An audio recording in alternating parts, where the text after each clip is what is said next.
Hello? My dad's attacking my family. Your dad is attacking your family? No, my dad.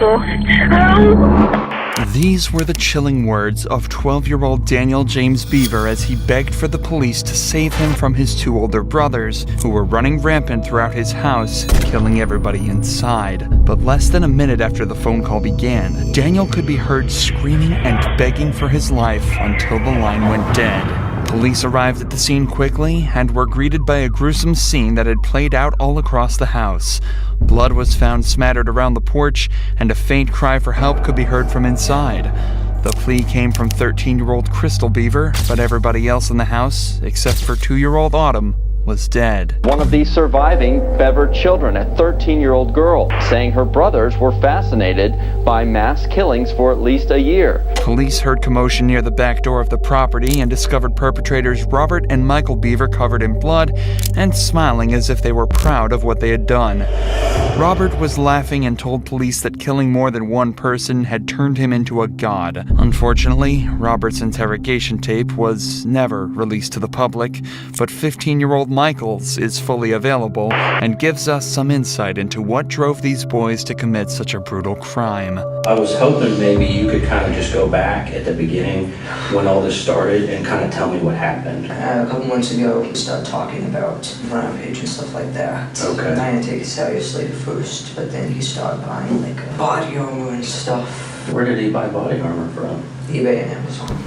Robert's room was found filled with weapons and body armor, including machetes, hunting knives, and daggers. Apparently, they'd been collecting all of this for months, but when their sister Crystal told their mother about it, she simply passed it off as normal, saying that boys will be boys, and there's nothing to worry about. She couldn't have been more wrong. The guns, where did he start buying guns from? He bought them online. I think the website's like Bud's Gun Shop, and he bought two Glock 41, and a shotgun. I forget, it's like a moss boot, I think. Then he bought 250 shotgun rounds on eBay. And then I think he bought close to 1,000 rounds for the Glocks. Wow, okay.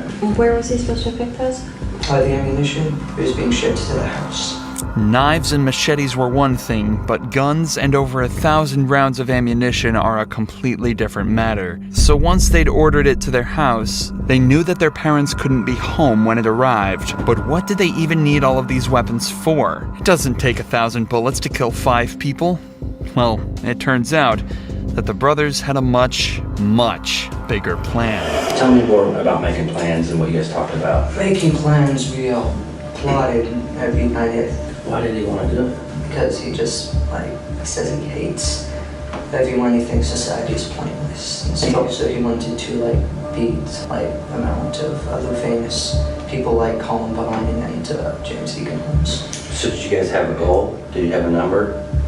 He just wanted, I think he wanted to kill 50. Okay.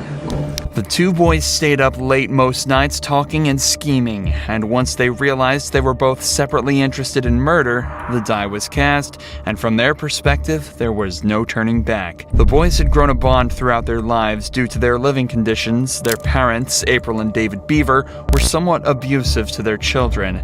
They were homeschooled and even told not to interact with children outside of their own family. This left them alone with their own thoughts a lot of the time, and their only perspective of the outside world was the one that they'd formed in their own minds. This is how they developed such a negative outlook on society, and what drove them to form the next part of their plan. You picked a date, you said. Yeah, which was yesterday night. That was the date. How'd you pick the date? They were vaulting out with the packages and stuff would be out. Because, all the ammunition, he didn't want them to see that. So we wanted to kill everyone at the house first. Okay. And then wait for all the packages to show up over the weekend. And they would take the Yukon and we'd have our state with the guns. So, their plan was set. Michael even said their idea was to cut up and dismember the bodies of their family and hide them in bins while they camped out waiting for the guns to arrive. He even added the gruesome detail that they only left Autumn alive because they had planned to decapitate her with an axe a little while later. But of course, all of these ambitious plans fell at the first hurdle. So what was it that happened that night that caused everything to fall apart for the brothers? The murders began with Crystal, who had entered their room at 11:30 p.m. on the 22nd of July, 2015, to the sight of them gearing up with body armor and knives. Michael lured her over to his computer, and Robert slit her throat from behind. And so she fell down and started screaming. Yeah, one of them kept stabbing her. I kind of freaked out because, and then my mom came in and she started yelling, call the police, get Dad.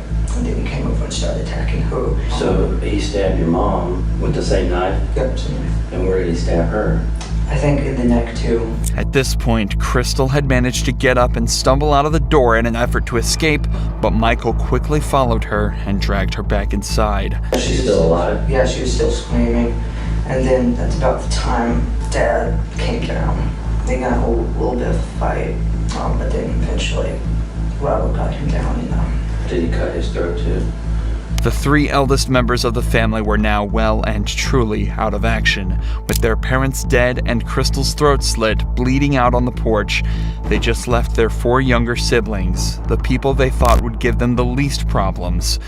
This is also where we rejoin the story from earlier, and Daniel is on the phone with police hidden in his room. I was sitting on the phone with the police. I grabbed the phone, which is my phone, got my phone. And then I ran into the kitchen and I smashed the underground. Which was your phone? Yeah, it was my phone. Now you don't have a cell phone anymore. Shortly after, Daniel too was stabbed 21 times in the back, shoulder, and chest. The final two victims were hidden in locked rooms, but Michael managed to convince them that Robert was attacking him too.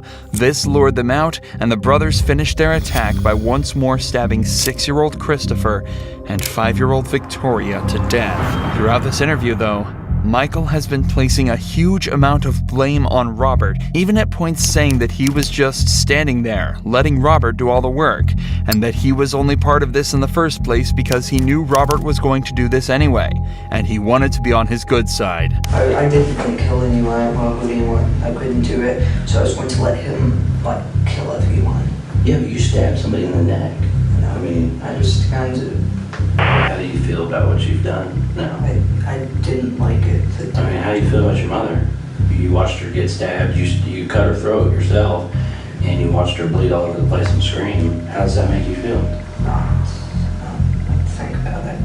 Unfortunately, though, in his interview, Robert had absolutely no concerns telling the whole truth and nothing but the truth, eventually cluing the cops in that Michael may have had a larger part than he originally let on. The guys that are interviewing Robert kind of gave me a quick version of what he's saying that you did, and you haven't told me everything, okay? So I know you're not being completely honest. I'm just one of hundreds of people that are gonna look at this thing. We got the state police coming in, and every single stab wound that you inflicted, we're gonna know about. Everybody's been stabbed, and you both had knives, and we know you both stabbed everybody. So you guys are kind of at the same level. Who's gonna be honest and make this right? And who's a liar? Okay, which one do you wanna be? As is often the case, this simple rhetoric was all the cops needed to use to get Michael to open up and finally confess to being as big a part of the murders as Robert was. Michael admitted to slitting the throats of Crystal and his mother, as well as stabbing Christopher to death. And as usual, one confession led to another, and we gained even deeper insight into the minds of these twisted teens. You only stabbed your family because they were in the way towards the bigger plan? They were in the way and higher count. This higher count, I'm confused. Is this a game? It's kind of become famous, kind of get. It now fully comes to light that the murders truly weren't personal to any extent, and that the entire reason for this slaughter, and any that would follow, was just for recognition and fame. This became even more obvious when searches of the home revealed rolling surveillance cameras and storage drives with all of their plans saved to them.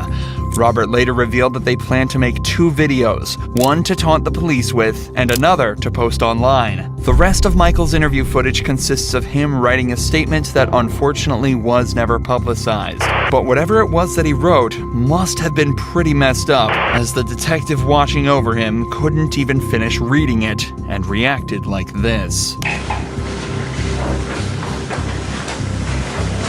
Of course, at trial, neither of the boys stood much of a chance, yet Michael attempted to plead not guilty on the grounds of insanity. However, it didn't go so well for either of them, and they were both given 5 life sentences without the possibility of parole. The surviving children, Crystal and Autumn, were adopted by the same couple. But the fact remains that this once large yet reclusive family now exists solely as a foul legend on the conscience of every person that lives in the erstwhile peaceful town of Broken Arrow.